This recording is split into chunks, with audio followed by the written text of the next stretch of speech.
Assalamualaikum students, how are you? Hope you will be fine. New Oxford Primary Science Class 3. आज हम unit number 2 की कुछ important points discuss करेंगे ताकि आपको क्वेश्चन सॉल्व करने और ऑब्जेक्टिव में आसानी रहे। होप कि आपको समझ आएगी। Let's start. यूनिट नंबर 2 है हमारा हेल्थ एंड सेफ्टी। मशीन इस चैप्टर में हम क्या पढ़ेंगे, मशीन्स के साथ हमारा इस्तेमाल कैसा है और किस तरीके से हमें उसका इस्तेमाल करना है ताकि हमें नुकसान ना हो, और हमें एनिमल्स और वाटर्स के से क्या क्या डेंजर्स हैं, और इसके अलावा हमने मुख्तलिफ़ चीज़ों की से एहतियात किस तरीके से करनी है, जैसे कि लाउड नॉइस से हमारी हेयरिंग डिस्टर्ब हो जाती है और ब्राइट लाइट से हमारी साइट डिस्टर्ब हो जाती है। We should be careful when using machines and electricity. We should wash your hands and before eating and drinking. ये सब चीज़ें हम आज इस चैप्टर में डिस्कस करेंगे। इस चैप्टर में डिस्कस किया जा रहा है कि मशीन हमारी बॉडी भी एक मशीन है। जो बेसिकली मशीन उस चीज़ को कहा जाता है जो काम को आसान बना देती है, और हमारी बॉडी भी आप अच्छे तरीके से जानते हैं कि हमारे हाथ पाँव काम को करने में हमारी कितनी आसानी देते हैं, और हमें अल्लाह का शुक्रगुज़ार होना चाहिए कि हमारे अज़ा मुकम्मल हैं। जिनके नहीं होते उनको बहुत मुश्किलात का सामना करना पड़ता है। इसी तरह यहाँ पे कहा जा रहा है कि machines that are not use for a long time because rusty. बहुत सी मशीन्स ऐसी हैं जो कि बहुत ज़्यादा वक्त के लिए इस्तेमाल नहीं हो सकती, लेकिन हमारी बॉडी एक ऐसी मशीन है जो कि हम पूरी उम्र इसका इस्तेमाल करते रहते हैं। वक्त के साथ साथ जैसे जैसे ये हमारे काम आती रहती है, हमें आसानियाँ पैदा रहती हैं। But it can mend itself, लेकिन हम अपनी बॉडी को मूव भी कर सकते हैं, हर तरीके से मोड़ भी सकते हैं। If you could cut your self, अगर आपके हाथ पे कोई चोट लग जाती है, कट लग जाता है, the wound will be soon heal, तो उस पर जो चोट लगती है वो ज़ख़म जल्दी भर भी जाता है। इफ़ इट केप्ट क्लीन, अगर हम उसको साफ़ सुथरा रखें to keep the body working well we have to look after it properly. हमें अपने आप को सेहत और तंदुरुस्त रखने के लिए अपनी बॉडी को नीट एंड क्लीन रखना है, और उसकी अच्छे से एहतियात करनी है, उसकी हिफाजत करनी है, और अच्छी सी फूड खानी है, और एक्सरसाइज करनी है, फ्रेश एयर लेनी है, टाइम पर सोना है, उठना है, और अच्छी आदत को अपनाना है ताकि हमारी बॉडी यानी कि लॉन्ग टाइम हमारा साथ दे सके। होता है अक्सर कुछ लोगों की प्रॉपर फूड नहीं होती, जिसकी वजह से वो बहुत जल्द लागर और बूढ़े लगने लग जाते हैं, जिसकी वजह से उनकी बॉडी बहुत जल्द उनका साथ काम करना छोड़ जाती है। बहुत सी मुख्तलिफ़ प्रॉब्लम्स और बीमारियां आ जाती हैं, जिसकी वजह से उनको मुश्किल का सामना होता है। नेक्स्ट हम पढ़ेंगे एक्सरसाइज, कि एक्सरसाइज हमें किस तरीके से आसानी फ्राहम करती है और कैसे ये हमारे लिए हेल्पफुल है। Exercise makes bones and muscles strongs. ये हमारी बॉडी के जितने भी मसल्स हैं और बोन्स हैं, हड्डियाँ, उनको स्ट्रॉन्ग करती है ताकि वो अच्छे तरीके से मूव कर सकें। और it also leads to better health and it makes people feel good. Some exercises such as walking or playing in the playground requires the little effort. उसने कहा बेसिकली हमें हमारी बोन्स को, हमारे मसल्स को स्ट्रॉन्ग करती है, और उसके अलावा ये हमें हेल्प करती है सेहतमंद रहने में, और इसके अलावा ये जो है हमें एक अच्छा एहसास दिलाती है, एक हेल्दी पर्सन का एहसास दिलाती है। इसके अलावा बहुत सी कुछ एक्सरसाइजेज ऐसी हैं जैसे छोटी छोटी गेम्स और वॉकिंग करना जो प्लेग्राउंड में, वो उसमें कोई बहुत ज़्यादा हमारी एफ़र्ट और ताकत ख़र्च नहीं होती है। और जबकि और बहुत सी एक्सरसाइज ऐसी हैं जैसे कि रनिंग है, स्पोर्ट्स है, स्विमिंग है, ये ज़रा एफ़र्ट वाली हैं। इसमें कुछ में इतनी ज़्यादा इस एक्सरसाइज से हमें इतनी एफ़र्ट बेसिकली करनी पड़ जाती है कि हमारी हार्ट बीट जो है वो इंक्रीज़ होनी शुरू हो जाती है। ठीक है, it makes our heart beat, lungs and muscles work harder. वही बात जो मैंने आपको बताई कि हमारे मसल्स की एफ़र्ट इसमें लगती है, इसमें हमारी लंग्स की एफ़र्ट लगती है, और इसके साथ साथ हमारी हार्ट बीट भी इंक्रीज़ होती है, क्योंकि हमारी हार्ट की एफ़र्ट भी लगती है। कुछ एक्सरसाइज लिटिल एफ़र्ट लेती हैं, कुछ एक्सरसाइजेज ज़्यादा एफ़र्ट लेती हैं। जो ज़्यादा एफ़र्ट लेती हैं उसमें हमारी जो लंग्स हैं, हार्ट है, और इसके अलावा मसल्स हैं, उनका वर्क ज़्यादा हो जाता है, जिसकी वजह से हमें सांस भी, आपने फ़ील किया होगा, चढ़ना शुरू हो जाता है। और बाज़ औक़ात ऐसा होता है सांस चढ़ने के साथ साथ हमें बहुत ज़्यादा पसीना आ रहा होता है, सांस फूल रहा होता है, और पूरे फेस और बॉडी पर रेडनेस फ़ील हो रही होती है। We should aim to do a range of different activities to work our bodies and keep it fit. उन्होंने कहा है हमें चाहिए कि हम अपनी बॉडी पे बहुत सारे एफ़र्ट्स करें, बहुत सारे अच्छे अच्छे काम करें, बहुत सारी अच्छी अच्छी एक्सरसाइजेज़, एक्टिविटीज़ को सिलेक्ट करें, जिससे हमारी बॉडी फ़िट रहे और हम हेल्दी महसूस कर सकें। अब हम डिस्कस करेंगे what is a good food.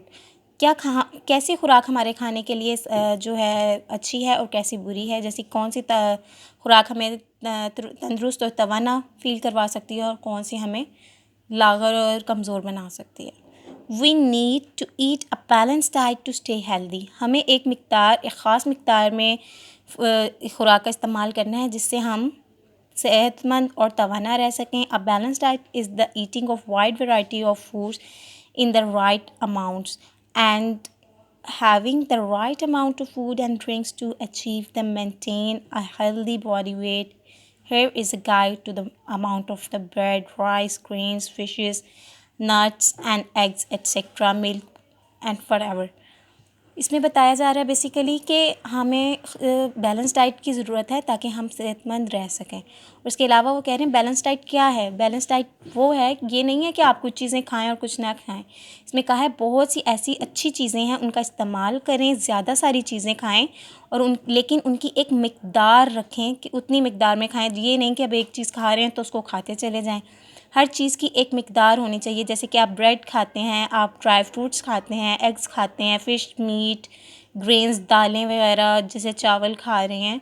आप शुगर का इस्तेमाल कितना कर सकते हैं, आप ऑयल का इस्तेमाल कितना कर सकते हैं, वेजिटेबल्स कितनी खानी चाहिए, ये सारी उन सब के लिए उन्होंने आपको एक नीचे टेबल दे दिया है कि आपको कितना कितना खाना चाहिए और इसका इस्तेमाल किस तरीके से करना है ताकि आपको मुश्किल ना हो और आपकी बॉडी सेफ़ एंड हेल्दी रहे।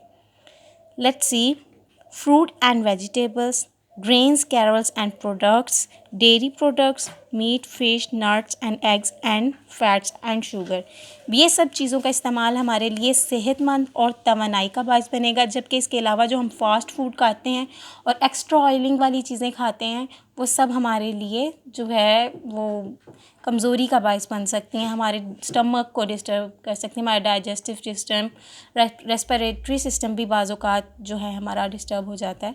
सो हमें इस तरह की चीज़ों से अवॉइड करना चाहिए। हमें इन चीज़ों का इस्तेमाल तो करना है लेकिन ये नहीं कि अगर हम एक चीज़ खा रहे हैं, फ्रूट्स खा रहे हैं तो सिर्फ फ्रूट ही खाते रहें। फ्रूट्स खाएं, साथ थोड़े थोड़े वेजिटेबल्स का यूज़ करें। कभी हम दालें खा लें, कभी हम चावल खा लें, कभी हम मीट खा लें, एग्स खा लें और शुगर का भी इस्तेमाल करें, फ़ैट्स का इस्तेमाल करें। लेकिन शुगर और फ़ैट्स बेसिकली ऑयल होते हैं, इनका इस्तेमाल करें लेकिन कम करें, कम मिकदार में करें। तो बेसिकली यहाँ पे ये बताया जा रहा है कि ये सारी चीज़ें आपके लिए हेल्दी हैं लेकिन इनकी एक लिमिट होना बहुत ज़रूरी है। ये नहीं कि आपको एक चीज़ पसंद है बस आपने वही खानी है। जो चीज़ नहीं भी पसंद उसमें आपके लिए फ़ायदा है। जैसे फ्रूट्स कुछ पसंद नहीं होते लेकिन उससे आपको बहुत सी जो से बेनिफिट्स, बहुत से विटामिन्स मिल सकते हैं तो आपको वो खाने चाहिए। जैसे मिल्क है, आपको डेली बेसिस पे कैल्शियम के, प्रोटीन को जो है अपनी बॉडी में लाने के लिए वो ज़रूरी है कि आप एग लें, आप मीट भी खाएं, उसके साथ साथ मिल्क लें। और ग्रेन्स और बहुत से वेजिटेबल्स ऐसी हैं जिससे आपका ब्लड सर्कुलेशन बेटर रहता है। सो आपको हर चीज़ की एक प्रॉपर अमाउंट बनाकर उसका, जैसे कि आप अपना एक टाइम टेबल सेलेक्ट कर लें कि आज हम ये बनाएंगे, कल हम ये बनाएंगे और हमने इतनी इतनी मिकदार में बना के इस तरीके से खाना है। ठीक है, नेक्स्ट पेज पे आ जाएं। Sleep and rest. Your body and your brain need to rest. When we sleep well, we feel refreshed. An 8 years old usually needs a 10 hour of sleep every night. If you do not get enough sleep, your body and your brain can be affected. You may feel grumpy, unable to concentrate and not have any energy. इसमें हमें advice की जा रही है कि हमारी body जितना work करती है उतना ही उसको रेस्ट की भी ज़रूरत होती है। जैसे कि हमारा ब्रेन है वो टोटली हर टाइम वर्क कर रहा होता है तो इसलिए उसको रेस्ट की ज़रूरत है। जैसे कि उन्होंने कहा है कि 8 ईयर्स अगर ओल्ड बेबी है या कोई भी बच्चा है या कोई भी, तो उसको कम से कम कितने प्रॉपर जो रेस्ट है उसका कितना होगा, स्लीपी रेस्ट उसका 10 आवर्स का होगा और एक रात को उसको कम से कम 10 घंटे सोना उसके लिए ज़रूरी है। और अगर हम प्रॉपर टाइम पे प्रॉपर स्लीप नहीं लेते हैं तो वो हमारी बॉडी को इफ़ेक्ट कर सकती है, उससे हम कमज़ोरी महसूस कर सकते हैं।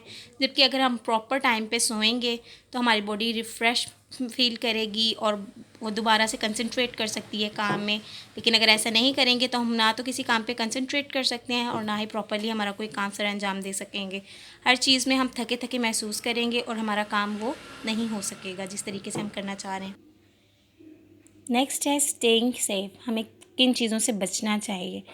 The word amount use in pleasant place but it can be a dangerous too. It is important for us to look carefully before we do not we do anything and think, behave, we act. For example, firework and beautiful to look at, but they can cause many injuries. You spend most of your time at home, in school, on your street, and other playground. Let us look at dangers in these places. वो उसमें क्या है, वही इस आपको article में ये बताना चाह रहे हैं कि बहुत सी जगह हैं, जैसे देखने में हमें ज़िंदगी और अपनी दुनिया बहुत खूबसूरत लगती है, लेकिन इसमें बहुत सी चीज़ें ऐसी हैं जो हमें नुकसान पहुंचा सकती हैं और जिनसे बचना हमारे लिए, जिनसे एहतियात हमारे लिए बहुत बहुत ज़्यादा ज़रूरी है। और बहुत से काम ऐसे हैं जो कि जैसे कि फ़ायर है, आग है, उससे बचना बहुत ज़रूरी है। देखने में तो भली लगती है, लेकिन इसके जैसे जहाँ जहाँ फ़ायदे हैं वहाँ पे इसकी बहुत से नुकसानात हैं और ये हमें नुकसान पहुँचा सकती है, हमें जला सकती है।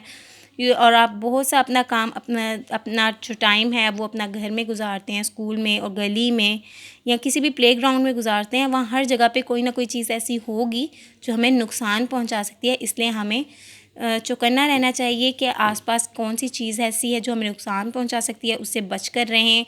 और अगर किसी चीज़ ऐसी चीज़ का इस्तेमाल ज़रूरी है तो एहतियात से करें ताकि वो आपको नुकसान ना पहुंचा सके।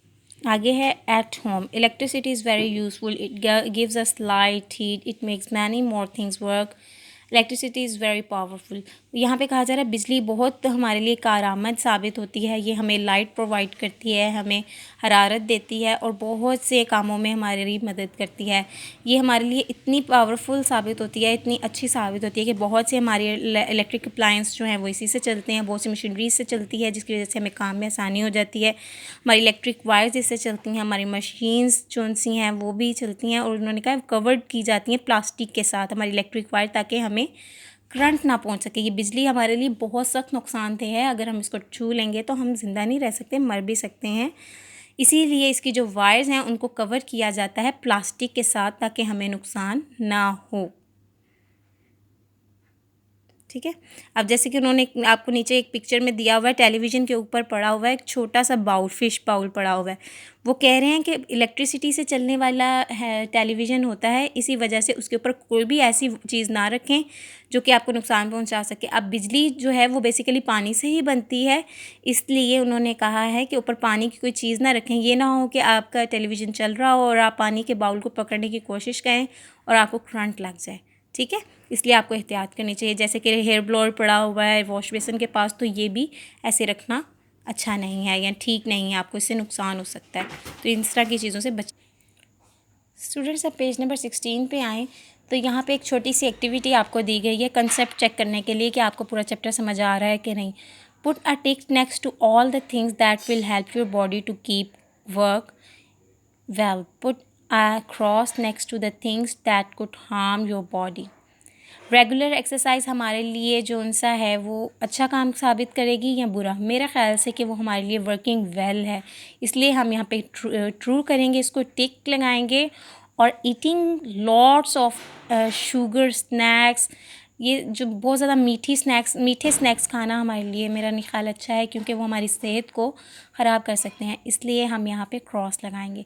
Running is a kittens when someone is cooking, जब कोई काम कर रहा हो, कुकिंग कर रहा हो किचन में, तो किचन में भागना ठीक नहीं है, इससे हमें नुकसान हो सकता है, कुछ चीज़ें गिर सकती हैं, जैसे ऑयल का यूज़ हो रहा है तो ऑयल गिर सकता है, जल सकते हैं, तो ये क्रॉस आएगा। Playing outside in a fresh air, बाहर फ्रेश एयर में खेलना हमारे लिए तंदुरुस्त और तवाना होगा, क्योंकि फ्रेश एयर हमें ऑक्सीजन प्रोवाइड करती है, इसलिए इसको हम ट्रू करेंगे। Climbing on furniture in your house, घर में फर्नीचर के ऊपर छलांगे लगाना, ऊपर नीचे चढ़ना उतरना हमारे लिए तंदुरुस्त नहीं है, अच्छी बात नहीं है, सो हम इधर क्रॉस लगाएंगे। यूजिंग फॉल्टी इलेक्ट्रिक गुड्स, बिजली से चलने वाली ख़राब चीज़ों का इस्तेमाल भी हमारे लिए ठीक नहीं है, कि अगर उसका जो सा कोई चीज़ सड़ गई है उसको इस्तेमाल करें, दोबारा लगाने की कोशिश करें कि शायद चल जाए, तो ऐसा ठीक नहीं है, पहले आप उसको ठीक करवाएं और फिर यूज़ करें। सो हम यहाँ पे क्रॉस लगाएंगे।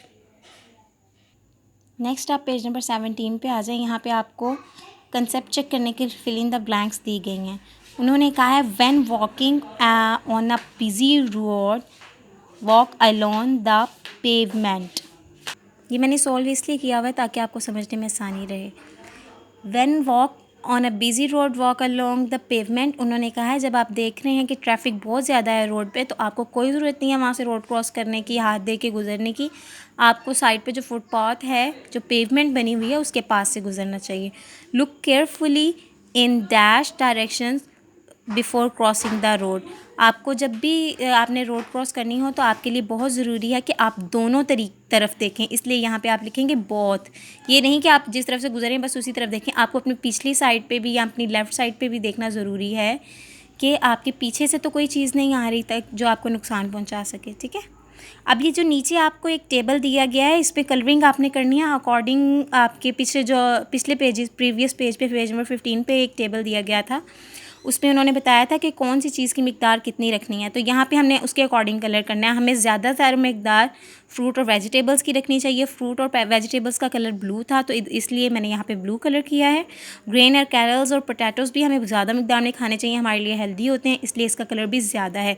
और बाकी जो ये dairy products, fat, sugars, fish और मीट, नट्स, एग्स वगैरह हैं, इनकी एक लिमिट मिकदार है, इसलिए इनको थोड़ी थोड़ी मिकदार दी गई है और उसके अकॉर्डिंग इनके पीछे से देख के आप कलर कर सकते हैं, ठीक है। Thank you.